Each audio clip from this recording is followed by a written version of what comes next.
कौमी cricket team की नाकामियों के असबाब की, क्योंकि बड़े अफसोस के साथ कौमी टीम मेजबान कीवी टीम को शिकस्त देना तो दूर की बात, जमकर मुकाबला भी नहीं कर सकी है। अपनी बेहतरीन परफॉर्मेंस के साथ कीवी टीम ने हमें बुरी तरह से शिकस्त दी और इस शिकस्त की जिम्मेदारी अब किस पर आयद होती है? न सिर्फ इस बात का तयन हमें करना है, बल्कि टीम की परफॉर्मेंस को भी बेहतर बनाने के लिए हमने अपने एक्सपर्ट्स की राय लेनी है कि आखिर वो कौन सी ऐसी तजवीज है जिन पर अमल करके हम टीम परफॉर्मेंस को बेहतर बना सकते। गुज़िश्ता 2 सालों से पाकिस्तानी टीम ने कोई एक टेस्ट मैच भी अपने नाम नहीं किया है। खान साहब, आपका ये दौर है और आप लेजेंड माने जाते हैं क्रिकेट के हवाले से, लेकिन उस दौर में भी हम क्रिकेट में कोई रद्दोबदल नहीं देख रहे हैं। न्यूजीलैंड ने पाकिस्तान को दूसरे टेस्ट मैच में 176 रन और एक इनिंग से शिकस्त दे दी। कीवी टीम ने सीरीज के पहले मैच में भी पाकिस्तान को 101 रन से हराया था, लेकिन कौमी टीम गुज़िश्ता 2 सालों में पाकिस्तान से एक भी टेस्ट जो है वो मैच नहीं जीत सकी है। लेकिन सवाल यहां पर यह पैदा होता है कि मुसलसल ये जो हारने की रवायत हम लोग कायम कर रहे हैं, परफॉर्म नहीं कर पाते हैं। अपनी नाकामी का मलबा कभी हम चीफ सिलेक्टर पर डालते हैं, कभी हेड कोच पर डालते हैं, कभी ये सुनने को मिलता है कि कप्तान एक ऐसा अपॉइंट कर दिया गया है कि टीम मिलजुल कर खेलने को राजी नहीं है। तो बहुत सारे क्वेश्चन मार्क यहां पर लग जाते हैं। बहरहाल वजह क्या है कि कौमी टीम जो है वो पै दर पै मुसलसल नाकामियों का सामना कर रही है और इस किस्म की परफॉर्मेंस हमारे सामने आ रही है। ब्रिगेडियर साहब, आपसे आगाज करूंगी, बताइएगा। इसके लिए मुझे शायद कोई स्पोर्ट्स एक्सपर्ट लेने की जरूरत नहीं, क्योंकि क्रिकेट एक ऐसा शोबा है जिसमें बच्चे बच्चे को दिलचस्पी और हर बच्चा अपने आप में एक तजियाकार होता है। तो वो वजह कौन सी है, वो कौन सी वजूहात है कि हमारी टीम मुसलसल हारती चली जा रही है? वजह तो आपने खुद ही बता दी ना। वजह यह है कि जब आप डक पे आउट होंगे और रिपीटेडली चारों टेस्ट मैचेस में डक पे आउट होंगे, उसके बाद आपका ना ओपनिंग स्टैंड परफॉर्म करेगा, और जब आपके senior batsman, season batsman Azhar Ali साहब जैसे आ जाते हैं, तो वो भी एक आध गेम खेलेंगे और आके आपका जो आजकल जो आपका वो पूरे का पूरा प्रेशर टूटता है, वो टूटता है रिजवान पे, या अपना कभी फहीम अशरफ खेल गया या कोई खेल गया इंसिडेंटली। लेकिन देखिए, हर एक की एक स्पेशलिटी होती है। अगर आप स्पेशल प्लेयर नहीं चुनेंगे, अब शान मसूद साहब ने टोटल मेरा ख्याल है कोई उन्होंने 25 टेस्ट खेले हैं, जिसमें 47 इनिंग्स हैं और 1318 रन उन्होंने बनाए। आपको पता है कि ये हमारी टीम ज्यादातर खेलती नहीं है शारजा में या पाकिस्तान की विकेटों पे। पाकिस्तान की विकेटों पे तो बहुत कम मैच हुए। यहाँ आपने खेला अपने जिम्बाब्वे के साथ, उससे आप जीत गए। ये अब अपना शारजा की विकेटें रही, डेड विकेटें, हमारी टर्निंग विकेट्स हैं। अब न्यूजीलैंड के अंदर जब आप जाते हैं तो वहां पे आपने देखा कि ज्यादातर इनके जो प्लेयर्स आउट हो रहे हैं वो आउटसाइड दी ऑफ स्टंप जाके खेलते हैं और स्लिप में या अपना विकेट कीपर को कैच दे देते हैं, और उसको वो बाकायदा रिपीट करते हैं। या ये नहीं कि उससे वो कोई कॉशन ले कि आपने बाहर जाती हुई गेंद को टच नहीं करना, वो 2 किलोमीटर दूर जा रही होगी, उसको बल्ला मार देंगे, यार फट, मैं आपको कैचिंग प्रैक्टिस कराने आया हूँ। तो देखिए, to fight against the best you have to select the best. अगर आप बेस्ट नहीं सिलेक्ट करेंगे और अगर आप बेस्ट सिलेक्ट भी करते हैं अपनी तरफ से, वो परफॉर्म नहीं करेंगे, तो फिर टीम किस तरह आगे चलेगी? इसमें ये टीम जब आप कहते हैं तो एक यूनिट होती है जिसमें 11 प्लेयर तो होते हैं जो खेल रहे होते हैं, लेकिन इसमें आप ना तो हेड कोच को निकाल सकते हैं, ना आप ट्रेनर को निकाल सकते हैं, ना आप बॉलिंग कोच को निकाल सकते हैं। तो ये फेलियर है पूरे के पूरे सिस्टम की, और सिस्टम के फेलियर की वजूहात जाएंगे तो बहुत बड़ा वजह है। मेरे ख्याल में सबसे बड़ी वजह यह है कि आपके यहाँ मैचेस इतने नहीं होते, और अगर मैचेस होते हैं तो डल विकेट्स पे होते हैं। फिर आके इमरान खान साहब ने एक और काम किया कि उन्होंने डिपार्टमेंटल क्रिकेट ही खत्म कर दी। अब जब आप डिपार्टमेंटल क्रिकेट ही खत्म कर देंगे तो उसके अंदर कितनी टीमें आएंगी? जब पहले डिपार्टमेंटल अपना टीमें होती थी, उसमें आप देखिए कि कहां से लोग निकल के कहां से आए, किस तरह खेल के आए, फिर उन्होंने अपना ग्रूम किया। हमारे यहाँ एक सबसे बड़ा जो रीजन मुझे नजर आता है कि जब भी आप कोई मैच हारते हैं, आप उस मैच हारने के बाद कप्तान की प्रेस कॉन्फ्रेंस उठा के सुन लें।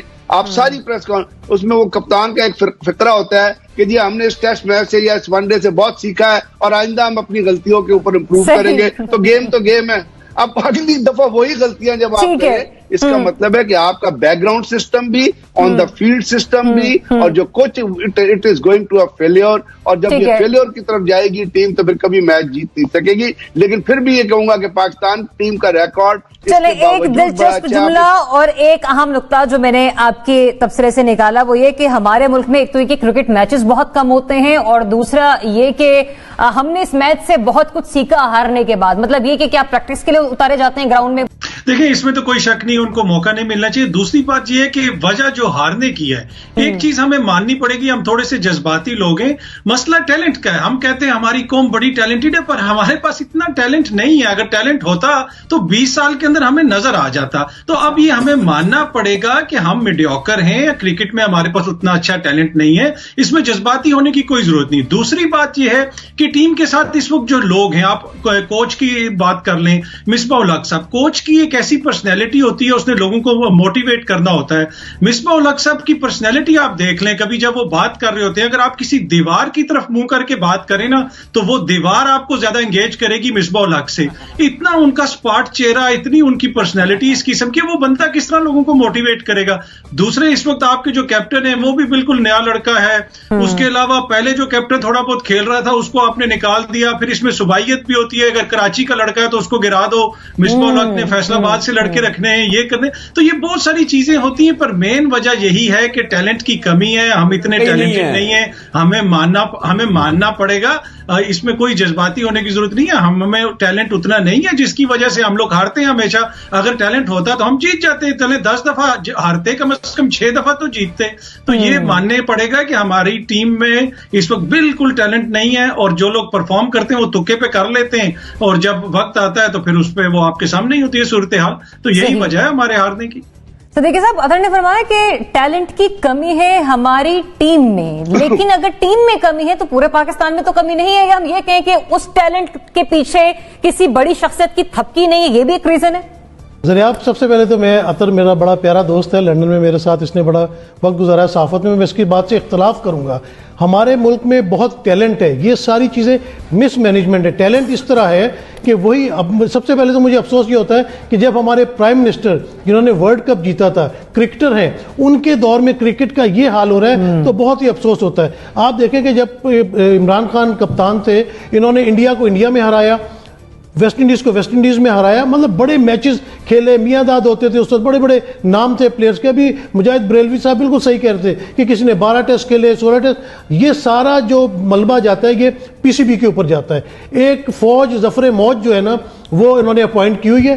Batting coach Younis Khan, no doubt Younis Khan बहुत बड़े बैट्समैन है, मैं उनका बहुत बड़ा फैन हूं, लेकिन आप देखें कि बैटिंग में क्या हो रहा है। एक बॉलिंग कोच वकार यूनुस, ऊपर से हेड कोच मिसबाह उल हक, आपने पूरी एक फौज रखी हुई है, लेकिन आपको जो है रिजल्ट कुछ भी नहीं आ रहे। मुझे याद है कि इंतखाब आलम सिर्फ टीम मैनेजर होते थे और उसके अलावा कोई और ऊपर नहीं होता था, और वो जब भी गए थे आपने देखा कि उनके दौर में हमारी यही पाकिस्तानी टीम, यही का टैलेंट, कराची से लोग थे, मियादाद कराची से थे, सिकंदर बख्त थे, सरफराज नवाज, इमरान खान, सब बड़े बड़े नाम है। इन्होंने भी बड़ा निचले लेवल से क्रिकेट शुरू की थी, लेकिन दुनिया में एक बड़े नाम बने। तो ये सबसे बड़ा कसूर पीसीबी का है। पीसीबी पे आपने एहसान मानी साहब को लाके बिठा दिया है, वो उनकी एज भी अब इतनी नहीं है, और ये बड़ा अपना बड़ा अच्छी बात इसने की अपना अतर ने, कि आपको एक्टिव लोग चाहिए इस वक्त जो यंगस्टर्स को आगे लेके चले। आप एक देखें, एक मुझे तो ये बात समझ नहीं आती कि मैच से पहले आप क्यों इतनी सख्त प्रैक्टिस कराते हैं कि आपके कप्तान का अंगूठा ही जख्मी हो गया, वो पूरे मैचेस ही नहीं खेल सका, तो आप उसको लेके किस लिए गए थे?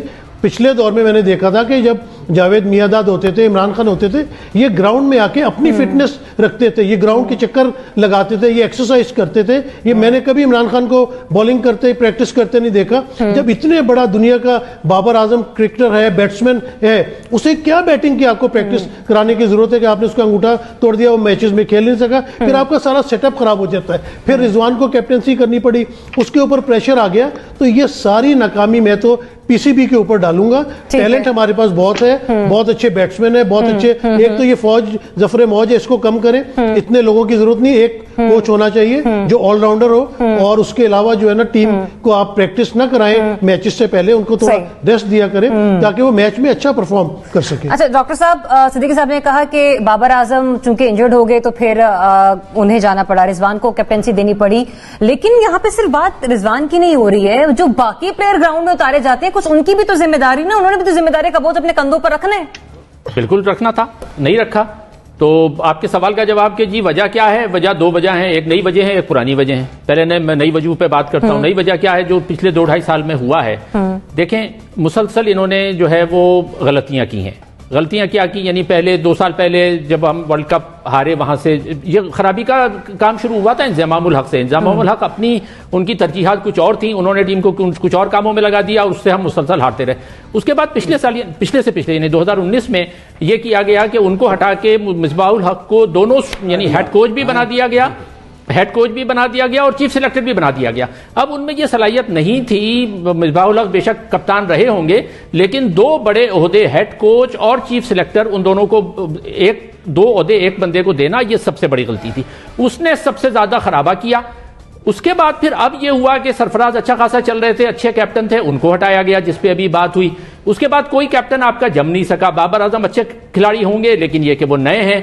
अच्छा, और तीसरी वजह ये थी इसकी कि जिस प्राइम मिनिस्टर जो हुकूमत की नाकामी की भी वजह कहते हैं कि तैयारी नहीं थी। हुकूमत क्यों नाकाम होती है, वो प्रोग्राम कहता है तैयारी नहीं थी। जब तैयारी नहीं थी तो हुकूमत दिल्ली नाकाम हो रही है। अब यहां भी कोई तैयारी थी नहीं, आपने पूरी टीम को बगैर किसी तैयारी के वहां भेज दिया। कोरोना का यानी आपको जब तैयारी नहीं है तो जाकर अपनी इज्जत गंवाने की क्या जरूरत थी। आप कहते थे कि भाई हम तैयार नहीं, हम नहीं कर सकते। अच्छा, गए बगैर तैयारी के, कोई भी तैयार नहीं था। फिर खिलाड़ी जो सिलेक्शन किए गए, अभी जैसे कहा गया, उनमें ज्यादातर खिलाड़ी ऐसे हैं कि जिनकी कोई कारकर्दगी पहले नहीं रही, जिन्होंने साल भर से कोई मैच नहीं खेला, उनको भी ले जाके वहां पर उन्होंने इसमें डाल दिया। तो जाहिर है उसका नतीजा यही निकलना था। ये तो नई वजूहात, तवील जो वजूहात है, पुरानी वजह वो ये है कि मजमूई तौर पे हमारे माशरे में खेलों पर तवज्जो नहीं दी जाती। हमारे बच्चे जो है वो खेलों की सहूलतों से महरूम हैं। हमारे यहाँ खेलों के मैदान नहीं है, उनके पास सहूलतें नहीं है। सरकारी स्कूलों का आप हाल देख लें, उसमें प्ले ग्राउंड या खेलों की जो चीजें वो मौजूद नहीं है। तो जब माशरती सतह पर आप वसाइल की कमी की वजह से खेलों की तरफ तवज्जो नहीं देंगे तो टैलेंट आपका आसमान से नहीं उतरेगा। टैलेंट को तैयार किया जाता है और उस तैयार करने के लिए आपको वसाइल लगाने पड़ते हैं, एक तवील मुद्दती मंसूबाबंदी करनी पड़ती है। मंसूबाबंदी का यह हाल है कि इन्होंने आकर वो जैसे अभी कहा गया कि डिपार्टमेंटल क्रिकेट थी जिससे बड़े क्रिकेटर निकलते थे। हमें याद है जब हम कॉलेज में होते थे 20-25 साल पहले, तो टेस्ट मैच में जाने से पहले जो फर्स्ट क्लास क्रिकेट के खिलाड़ी थे वो बड़े मशहूर होते थे। मंसूर अख्तर थे, वो पहले बड़े अच्छा उन्होंने फर्स्ट क्लास क्रिकेट में खेला, फिर वो उसमें गए। बेशुमार ऐसी मिसालें। तो अब जब आपने डिपार्टमेंटल क्रिकेट खत्म करके आपने फर्स्ट क्लास क्रिकेट का ही सत्यानाश कर दिया है, तो आपके पास टैलेंट हवा में से नहीं उतरेगा, खिला में से तो नहीं आएगा। चलिए, मैं यहाँ पे सिर्फ एक चीज ये भी ऐड करूंगी कि अगर हम डिपार्टमेंटल क्रिकेट का यहाँ पर जिक्र कर भी रहे हैं तो PSL 5 सीजन हो चुके हैं, लेकिन मजाल है अभी हमें उस किस्म का टैलेंट मौजूद दरकार हो कि जो इंटरनेशनल लेवल पर भी पाकिस्तान के लिए खेल सके। लेकिन बात सिर्फ यहीं पर नहीं आती कि हम हेड कोच, बैटिंग कोच और PSL का जो बेसिक वजह है ना, PSL फिर आपने या खेला है अपना शारजा में खेला है, दुबई में खेला है, या आपने पाकिस्तान में खेला है। हमें जब वेस्ट में आप जाएंगे तो आपको उनकी विकेटों के हिसाब से अपने प्लेयर्स को ट्रेन करना पड़ेगा। यही तो सारी वो है कि जहां बॉल बैठ रही होती है वहां तो प्लेयर ठीक खेले थे। अभी शान मसूद ने 1 सेंचुरी की है श्रीलंका के खिलाफ और 1 सेंचुरी की थी उसने साउथ अफ्रीका के खिलाफ 86 रन बनाए थे। अब आपको उसके लिए आबिद अली ने टोटल 8 मैचेस खेले, आप उसको ऐसी पिचेस पे ले गए जो डिफिकल्ट पिचेस है। तो जब आप ग्रूम नहीं करेंगे उस टैलेंट को तो फिर तो टीम का परफॉर्म करना बहुत मुश्किल हो जाएगा।